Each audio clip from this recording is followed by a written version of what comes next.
Iya, baik anak-anakku sekalian, kita akan lanjutkan ya ke pengertian medan listrik. Sebelumnya kita sudah belajar hukum Coulomb ya, hukum Coulomb mengenai gaya antara dua muatan atau tiga muatan ya, atau gaya antara muatan-muatan begitu ya, muatan-muatan listrik. Di situ akan ada gaya tarik menarik atau tolak menolak. Nah, kali ini kita akan lanjutkan mengenai medan listrik gitu ya. Nah, jadi medan listrik ini kita lihat di sini didefinisikan sebagai ruangan ya, ruang di sekitar muatan listrik gitu ya, di mana muatan listrik lainnya akan mengalami gaya Coulomb. Nah, jadi ruangan itu kan misalnya di sini ada muatan listrik ya. Ini yang lainnya jangan dulu dilihat dulu. Ini ada muatan listrik. Nah, misalnya ini ada bola bermuatan listrik. Maka di sekitar bola tersebut ya ruangan ini semuanya disebut sebagai medan listrik. Kenapa di sini disebut sebagai medan listrik ya? Karena di sana ada listriknya. Sumbernya adalah muatan ini gitu ya. Nah, kalau tidak ada muatan, kosong, vakum gitu, maka bukan medan listrik. Disebut medan listrik karena ruangan ini dipengaruhi oleh muatan ini, muatan A ini, begitu ya. Nah, misalkan di suatu titik acak di mana saja, ada misalnya di titik sini ya, di sini ada muatan P. Muatan P ini bermuatan positif begitu ya. Nah, maka si muatan P ini karena dia bermuatan positif sama dengan muatan sumber ya. Maka si muatan ini akan diberikan tolakan atau gaya tolak yang berasal dari titik A. Begitu juga misalnya kita simpan lagi muatan lain, misalnya di titik ini muatan Q, dia bermuatan negatif, maka dia akan mendapatkan gaya tarik ya, gaya tarik karena min ya ditarik oleh plus ya, negatif ditarik oleh muatan positif, maka dia akan ditarik gitu ya. Nah, sekedar perjanjian saja untuk muatan sumbernya, muatan yang menyebabkan adanya medan listrik di sini, ini kita tuliskan sebagai huruf Q ya, ini muatan sumbernya. Dan muatan uji coba kita tuliskan sebagai Q0 ya. Misalnya titik P ini sebagai Q0, titik Q ini sebagai Q0. Jadi kita akan mengamati besarnya medan listrik yang disebabkan oleh muatan Q ini yang ada di titik A. Nah, berapakah besarnya medan listrik yang dirasakan di titik P maupun di titik Q? Secara logikanya gitu ya, maka besarnya medan listrik itu yang pertama akan tergantung kepada besarnya muatan sumber ya, besarnya muatan sumber. Makin besar muatannya, makin besar juga medan listriknya di titik ini. Kalau muatannya kecil, tentu saja medan listriknya juga akan kecil begitu. Nah, kita lihat saja ke perumusannya yang langsung ya. Nah, perumusannya seperti ini. Jadi, kuat medan listrik pada lokasi di mana muatan uji atau Q0 tadi berada, maka didefinisikan sebagai besar gaya Coulomb yang bekerja pada muatan uji dibagi dengan besar muatan uji. Jadi, besarnya medan listrik di titik, misalnya di titik P, besarnya adalah F dibagi dengan Q0-nya. F dibagi dengan Q0. Jadi bisa maaf, key previous.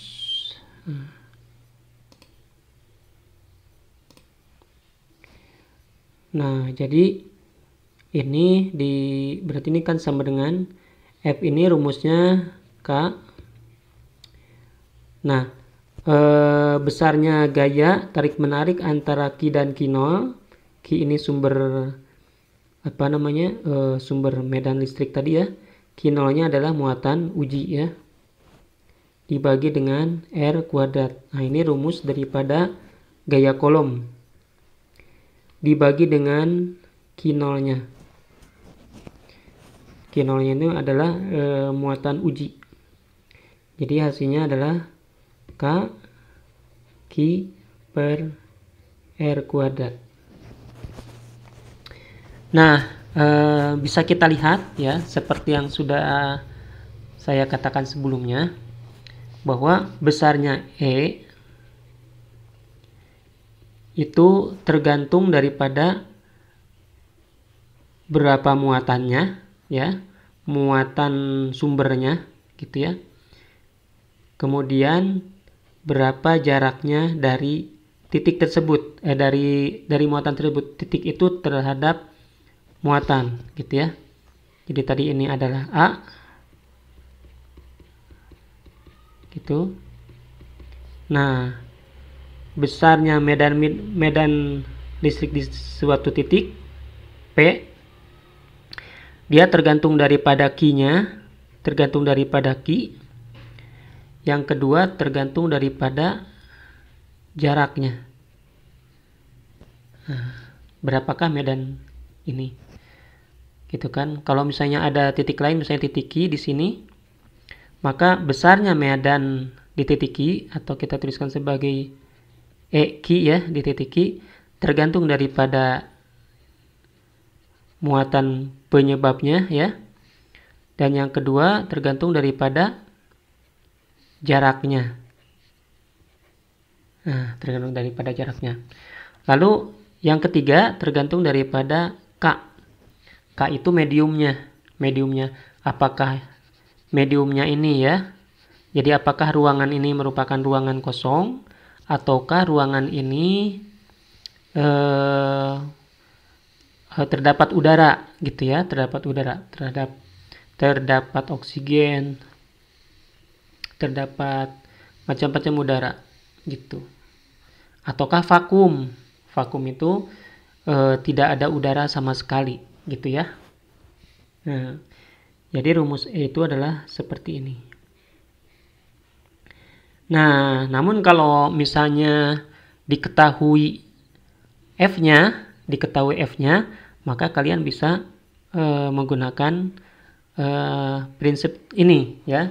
Jadi E itu medan listrik itu di suatu titik ya, itu akan sebanding dengan besarnya gaya kolom ya, dibagi dengan muatan uji gitu ya. F dibagi dengan Q0 gitu ya. Oke, nah itu pengertiannya ya. Jadi pengertiannya seperti ini. Nah, kalau ditanya F-nya ya berarti F-nya sama dengan E dikali Q0 gitu ya.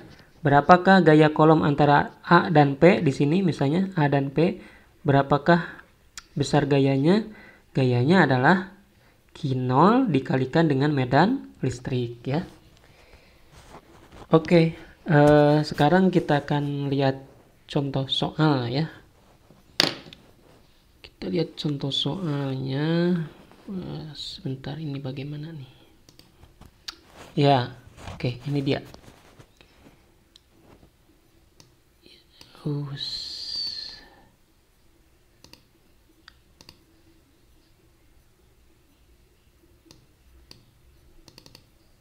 Ya.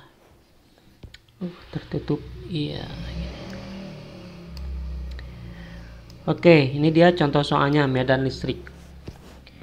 Bola konduktor dengan jari-jari 10 cm. Nah, ini jari-jari 10 cm ya.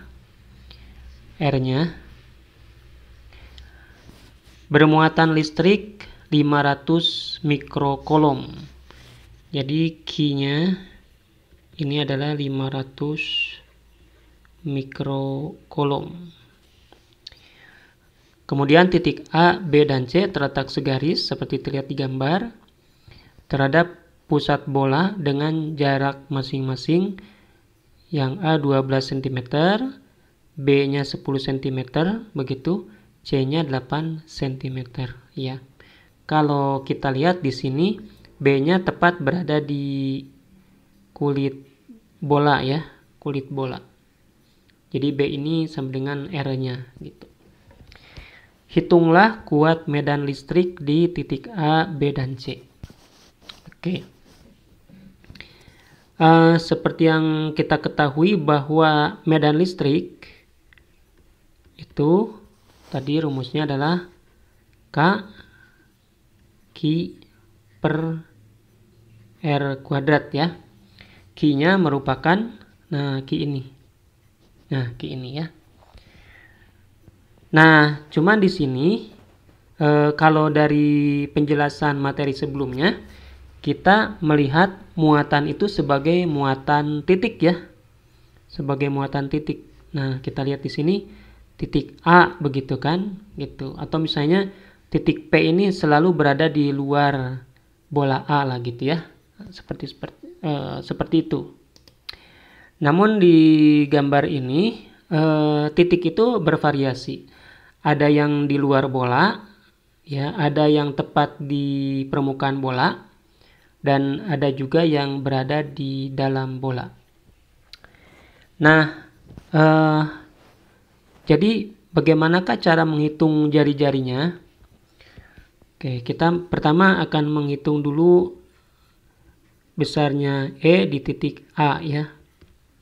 Jadi menghitung jaraknya, titik A ini menghitung jaraknya adalah dari titik A ke titik O, dari pusat bola. Nah, dari pusat bola, dari sini sampai ke sini gitu ya. Nah, RA-nya seperti yang ada di sana, RA-nya adalah 12 cm. 12 cm ya. Nah, atau kalau ke dalam meter, ini berarti 12 kali 10 pangkat minus 2 meter. Sehingga EA-nya adalah K-nya selalu 9 kali 10 pangkat 9 ya. Ini menggunakan satuan internasional ya, atau satuan yang standar. Q-nya sudah menggunakan kolom, sudah betul, yaitu 500 mikro. 1 mikro itu adalah 10 pangkat minus 6. Nah, gitu ya. Jadi 500 kali 10 pangkat minus 6 kolom. Sedangkan R-nya adalah 12 kali 10 pangkat minus 2. 12 kali 10 pangkat minus 2. Dan ini kita kuadratkan seperti ini ya. Ya, tinggal kita hitung. Ini di sini 9 kali 5, 45 ya. Kali 10 pangkat, 9 kurangi 6. Oh, ini 9, di sini ada 2 ya. Ada 2, 9 tambah 2, 10, 11. 11 dikurangi 6, berarti 5. Gitu. Dibagi. Nah, ini 12 kuadrat, yaitu 144 ya. Minus 2 kali 2, 10 pangkat minus 4. Nah, gitu ya. Atau ini sebenarnya bisa dicoret ya. 144 ini kan saya ulangi aja 12 kali 12 ya. Jadi kita cari aja angka-angka yang enak.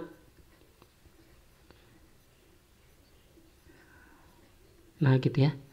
Nah, jadi maksud saya kita akan coret. Nah, coretnya gimana ya? Ini kalau gitu jangan 45 ya. Jangan 45, ini 9 kali 5 aja dulu. biar nanti enak nyoretnya. 9 kali 5 tadi itu kali 10 pangkat 5 ya.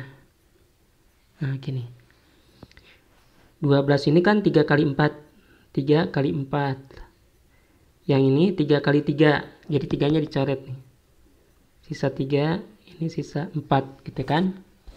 Nah 12 ini juga 3 kali 4, 3 kali 4, 3-nya kita coret, sisa 4, dicoretnya sama ini. Nah gitu, sisanya ini 4 kali 4, 16. Nah kemudian yang ini 5, ini min 4, ini naik ke atas, jadi 10 pangkat 5 dikali 10 pangkat 4, naik ke atas nih ya, gitu. Jadi 10 pangkat 9 per 16. Nah itu dia hasilnya ya. Atau tinggal kita hitung dengan menggunakan kalkulator ya. 1 per 16, sebentar. Hasilnya 0,00625. Kali 10 pangkat 9. Nah, atau ini bisa 6,25 aja. 6,25 kali kalian hitung, koma pindah sini 1, 2 nih ya. Artinya ini dikali, kalau ini dikali 100 hasilnya segini. Yang ini kali 100, ini dibagi 100. Yang 10 pangkat 9-nya dibagi 100, jadi 10 pangkat 7. Nah gini, satuan daripada medan magnet adalah Newton per kolom. Newton per kolom ya, gitu. Kenapa Newton per kolom? Ini F per Q. Itu kan F per Q juga sama ya. Nah itu oke. Sekarang kita lihat bagaimanakah kalau di titik B. Caranya sama saja, tinggal kalian hitung seperti tadi ya. Untuk di titik B berarti yang beda cuman R-nya aja. Kalau di titik B, RB ya. Untuk RB-nya kalau di titik B itu sama dengan jari-jari ya. Kita lihat di sini jari-jarinya adalah 10 cm. Nah, di sini ya. 10 cm. Nah, 10 cm. Atau kalau dalam meter berarti 0,1 ya. Atau 10 pangkat min 1 meter. Nah, berarti EB-nya kita ikutin aja rumus ini ya. K-nya 9 kali 10 pangkat 9. Q-nya sama juga 500 kali 10 pangkat minus 6 ya. Hanya R-nya yang berbeda. 10 pangkat minus 1. Tinggal kita kuadratkan gitu aja ya. Nah, kalau ini mah langsung 9 kali 5, 45. Gitu. Ini 9 tambah 2, 11. 11 dikurangi 6, 5. Itu per 10 pangkat minus 2 dikaliin ya. Kalau pangkat dikaliin, berarti ini tinggal naik ke atas. 45 kali 10 pangkat. Ini min 2-nya naik ke atas jadi plus ya. 5 tambah 2, 7. Satuannya Newton per kolom gitu ya.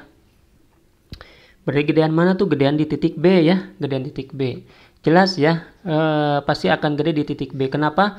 Karena yang A ini lebih jauh daripada B gitu kan. Jadi semakin jauh titiknya, apalagi misalnya di sini, tentu saja nanti medan listriknya semakin kecil. Ada lagi titik di sini semakin kecil dan perbedaannya jauh sekali. Kalian bisa lihat di sini mana mouse-nya, ini 45, ini 6,25. Jadi jauh perbedaannya ya. Padahal beda 2 cm. Nah, kemudian bagaimanakah kalau di titik C, EC? Nah, untuk di titik C ya, medan magnetiknya itu adalah 0 Newton per Coulomb.